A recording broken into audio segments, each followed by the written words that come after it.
তো জীবনে বরকত কিভাবে আসবে, প্রোডাক্টিভিটি কিভাবে বাড়াবেন, যে অল্প সময় অনেক কিছু করতে পারেন, কিভাবে করবেন আমি কয়েকটি পরামর্শ দিতে চাই এবং আমার ব্যক্তিগত অভিজ্ঞতা আছে। আর এই পরামর্শগুলো হাদিসের আলোকে কয়েকটি কাজ করতে পারেন আপনার প্রোডাক্টিভিটি বাড়ানোর জন্য। আলহামদুলিল্লাহ, আমি আমার বাসায় আমার ফ্যামিলির সদস্যদের এটার উপরে উদ্বুদ্ধ করেছি, তারা আমল করে। আপনি কিছুদিন এটা করে দেখেন, দেখবেন আপনার জীবনে কি পরিমাণ বরকত এসেছে। আমার বয়স 21 বছর, সকাল থেকে রাত পর্যন্ত সময়টা কিভাবে প্রোডাক্টিভ ভাবে কাটাবো, আমার টাইম ম্যানেজমেন্ট কেমন হবে, খুব দরকারি একটা প্রশ্ন করেছে। প্রোডাক্টিভিটি আমাদের জীবনে বরকত, এটা অনেক গুরুত্বপূর্ণ একটা ব্যাপার।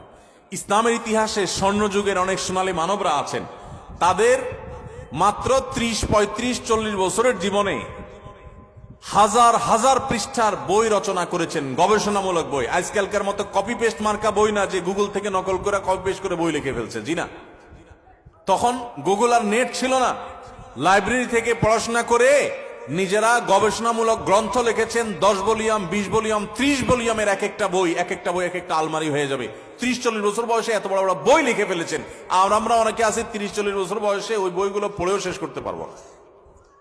তাদের জীবনে অনেক বরকত ছিল, অল্প সময় অনেক কাজ করতে পারতেন। আমাদের জীবনে বরকত নাই, একেবারেই বরকত নাই। দেখতে দেখতে জীবন পার হয়ে যায়, দিন পার হয়ে যায়, কিছু করা হয় না।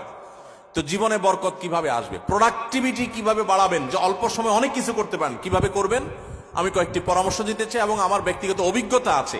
আর এই পরামর্শগুলো হাদিসের আলোকে কয়েকটি কাজ করতে পারেন আপনার প্রোডাক্টিভিটি বাড়ানোর জন্য। নাম্বার 1, খুব গুরুত্বের সাথে লক্ষ্য করবেন, রাতে দেরিতে ঘুমাবেন না।